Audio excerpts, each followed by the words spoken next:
Hace poco he subido un video donde la doctora Elisa Carrió citaba el Bhagavad Gita y la importancia de leerlo para comprender el punto de la libertad. Yo creo que hay que dar el debate entre los jóvenes libertarios. Nosotros tenemos jóvenes libertarios en la coalición. ¿Cuál es el debate? ¿Qué es la libertad? Hablando de eso... Es esencial. Por eso el Bhagavad Gita lo tienen que leer los jóvenes libertarios.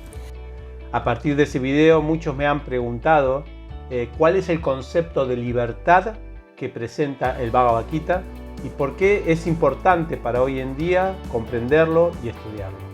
En este video vamos a compartirte algunas reflexiones, algunas citas del Bhagavad Gita que nos dan un concepto de libertad un poco más profundo y real del que nosotros conocemos.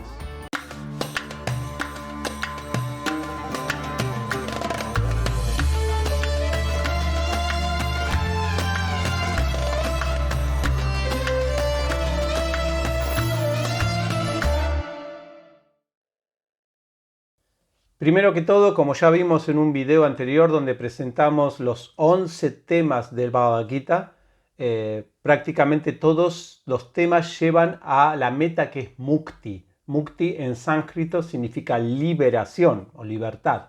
Por lo tanto, el Bhagavad Gita no va a tomar el tema de la libertad como un tema corolario, sino como el principal. Ahora bien, ¿qué define el Bhagavad Gita como libertad? Eso es lo que vamos a ver. Vamos a tratar de reflexionar un poco en este video. Primero que todo, una definición amplia de libertad dice que es la capacidad humana de actuar por voluntad propia. Algunos definen que está ligado a la voluntad. Si uno puede hacer algo bajo su propia voluntad, uno está ejerciendo la libertad.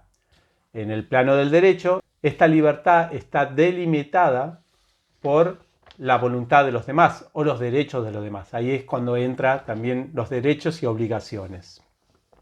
Ahora bien, el Gita, cuando nos habla de libertad, va a cuestionar inclusive esa supuesta voluntad propia, ya sea la voluntad propia, inclusive la que considera el derecho de los demás. O sea, para el Bhagavad Gita, muchas de las cosas que hacemos, o la mayoría de las cosas que hacemos por voluntad propia, para el Bhagavad Gita no son por voluntad propia, sino bajo el condicionamiento de lo que el Gita llama gunas, o modalidades de la naturaleza material. Guna es una palabra sánscrita que significa soga. Es un tipo de condicionamiento sutil que todos padecemos y por lo cual estamos forzados a actuar. En el Bhagavad Gita 3.27 se va a decir en sánscrito prakrite kriyamanani, bueno, y todo un verso en sánscrito hermoso donde dice que solamente los tontos se creen los autores libres de las actividades en este mundo, cuando no se dan cuenta que están ejecutadas o forzados a actuar por las cualidades de la naturaleza que uno ha adquirido. De esta manera, la libertad que presenta, el concepto de libertad que presenta el Bhagavad Gita, no es relativo a algún condicionamiento, ya sea cultural, social, político, militar, que uno tenga por la cual no pueda ejercer esa libertad, sino que la libertad está condicionada por elementos aún más sutiles que ni siquiera nos damos cuenta que estamos condicionados. Es decir, el Bhagavad Gita cuestiona el asunto de que, por ejemplo, si uno se siente atraído hacia una ideología, hacia una cultura, o uno está forzado a actuar, a pensar, a desear de una manera específica, eso va a decir que tiene que ver con cualidades de la naturaleza que lo están forzando a uno.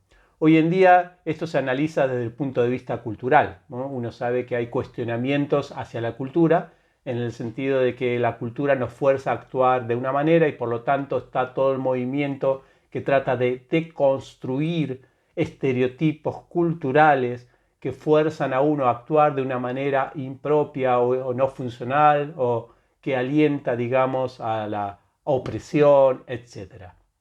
Bien, el asunto es que mismo, incluso, si uno se siente atraído a una propuesta, porque vemos que hay personas que se sienten atraídas a la propuesta de la deconstrucción, pero otras se sienten atraídas a la propuesta del conservadurismo, otros se sienten atraídos a la propuesta del liberalismo y muchas otras propuestas que aparecen como ideológicas en este mundo.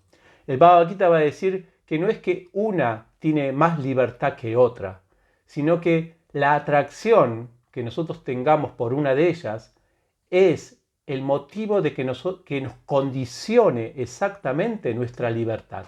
Porque el Bhagavad Gita no apunta a un ciudadano, no nos apunta a nosotros y nos ve como ciudadanos o como consumidores, sino nos ve como el ser espiritual que está dentro de este cuerpo.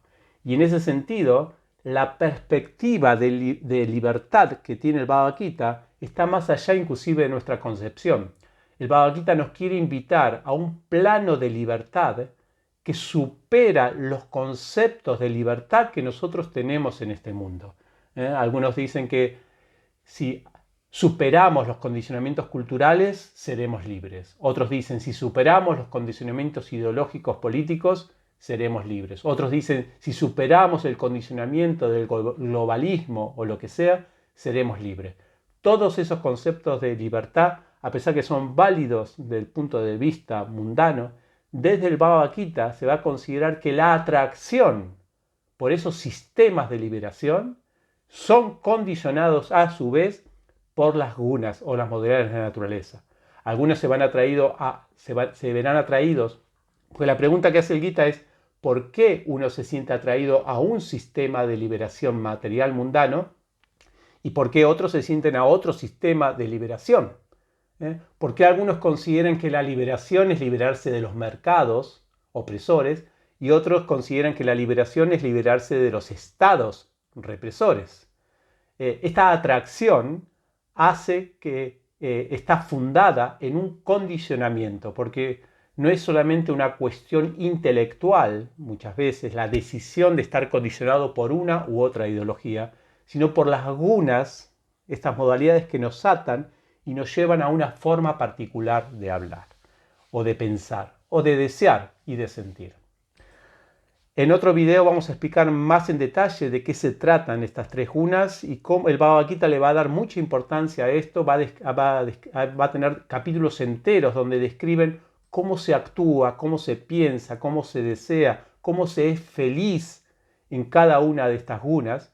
Lo describiremos en detalle porque eso nos va a servir mucho a la hora de analizarnos a nosotros mismos si realmente estamos ejerciendo nuestra libertad o esto es un mandato de estas gunas.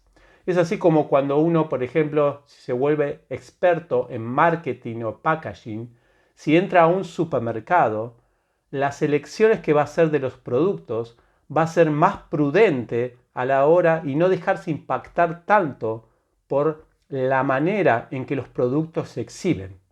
En cambio, una persona que no sabe nada de la ciencia del marketing o del packaging va seguramente caer engañada en que un producto va a ser mejor simplemente porque está en una envoltura mejor. Yo mismo tengo la experiencia de haber comprado en supermercado cosas que, como tenían un frasco más lindo, más elegante, pensaba que el producto que estaba dentro era mejor. Y fui engañado y sigo siendo engañado varias veces. Pero una persona que conoce la ciencia esta de cómo atraer al público para que compre un producto, no se va a dejar engañar, o al menos va a ser más prudente y va a ejercer más su libertad a la hora de elegir un producto, va a ser más analítica. Esto, el Bhagavad Gita, esta capacidad analítica, el Bhagavad Gita la presenta del primer capítulo como una propuesta para todos nosotros. Él lo llama esto Buddhi Yoga. Buddhi significa inteligencia. Yoga significa con conexión en el ser. O sea que nuestra inteligencia, nuestra mirada del mundo debe estar conectada o comparada o contrastada con la libertad del ser y no con la libertad relativa a otras ideologías.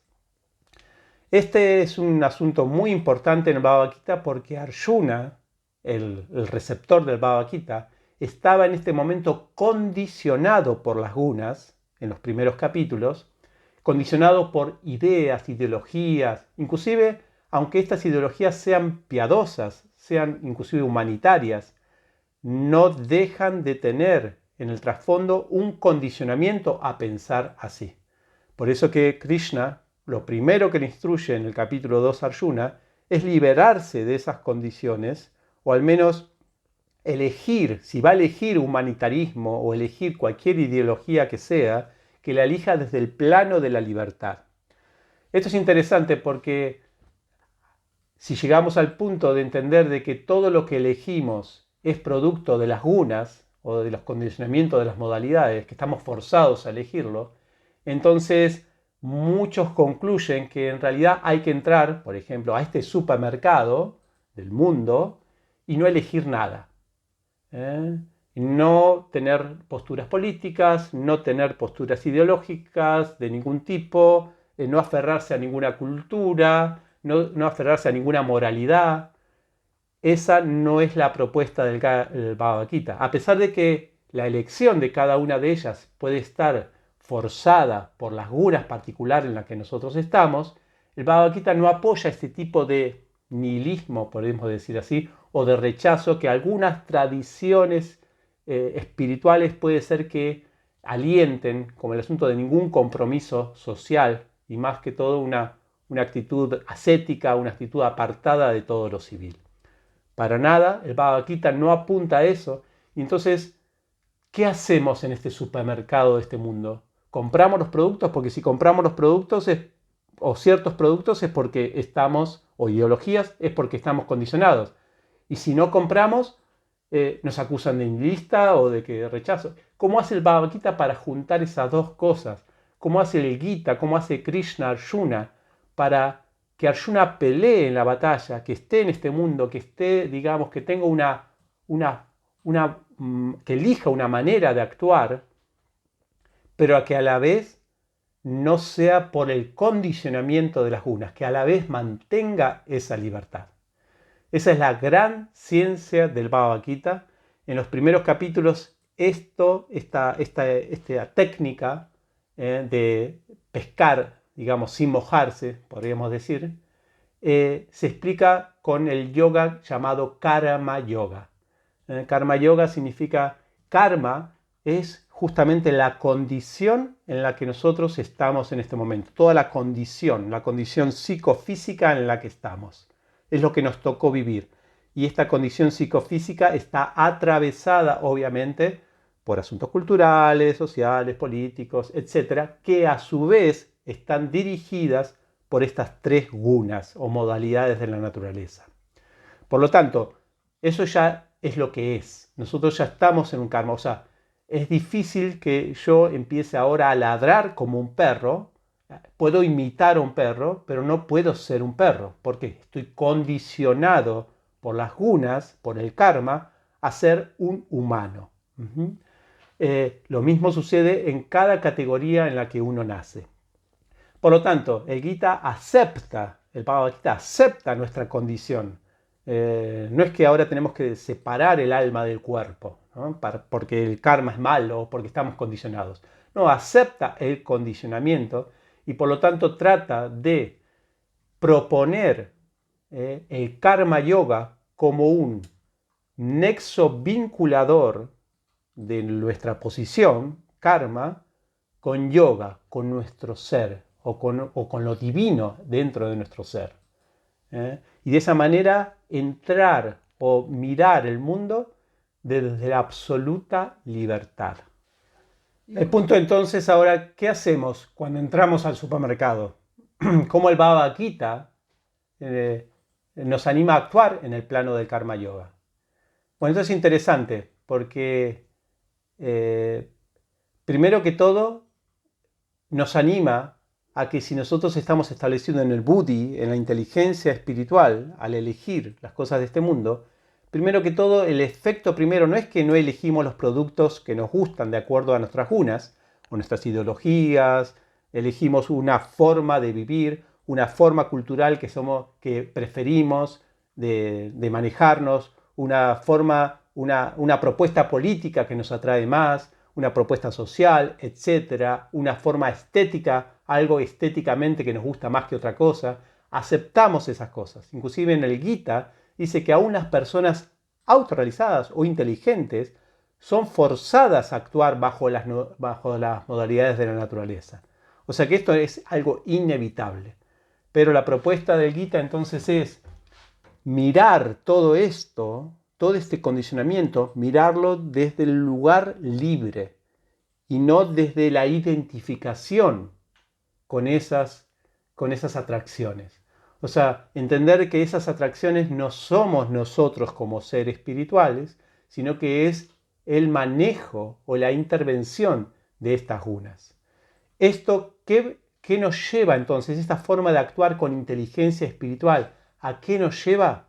A ser más prudentes, menos fanáticos, más reflexivos y, muy importante, más abiertos, para seguir creciendo, para seguir investigando. Una de las cosas que cuesta más en el mundo para una investigación abierta de las verdades de este mundo o a mejorar este mundo es la poca flexibilidad que nosotros podamos tener cuando dejamos que una guna nos aferre y nos mantenga solamente desde un punto de vista.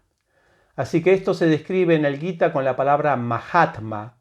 Mahatma significa Maha, amplio, Atma, mente, esa palabra que conocemos por Mahatma Gandhi, que es una palabra sánscrita que implica que una persona, cuando empieza a ver desde el plano espiritual, su visión Maha se abre, Atma, la mente se amplía y puede considerar diferentes puntos de vista, pero siempre y cuando no la condicionen su libertad absoluta como ser espiritual para vivir en esta vida. Yo considero que esa es la verdadera deconstrucción, si queremos hablar, que el Bhagavad Gita nos presenta para nosotros ver. No significa deconstruir lo que somos, el karma, sino deconstruir nuestra visión de lo que somos y mirarlo desde el punto de vista del alma. Esa es un poco la propuesta del Bhagavad Gita para mantenernos libres, el concepto de libertad, muy útil para hoy en día, para todos los pensadores, para todos los jóvenes especialmente. Hay un tema más que vamos a tocar en otros videos que se desprende de este, que es la relación entre el libre albedrío, esa libertad, y lo que estamos predestinados a hacer. Esa relación es muy interesante, se analiza en el Gita y en próximos videos vamos a seguir explicando. Bueno, hasta aquí llegamos. Espero que puedan ver los videos. Si no han visto el video aún comentamos de la doctora Elisa Carrió, pueden verlo aquí, o el de las modalidades de la naturaleza, la ética y la estética de las gunas. También tenemos una clase que hablamos acerca de ese tema. Si te gustó este video, por favor, suscríbete a este canal, o compartí el video, o comentalo. Ayudarnos a difundirlos. Puedes unirte también a nuestro Patreon, donde podés recibir regalos exclusivos, materiales, videos, cursos que impartimos en nuestro campo. Nos vemos pronto, muchas gracias, un abrazo, hasta luego.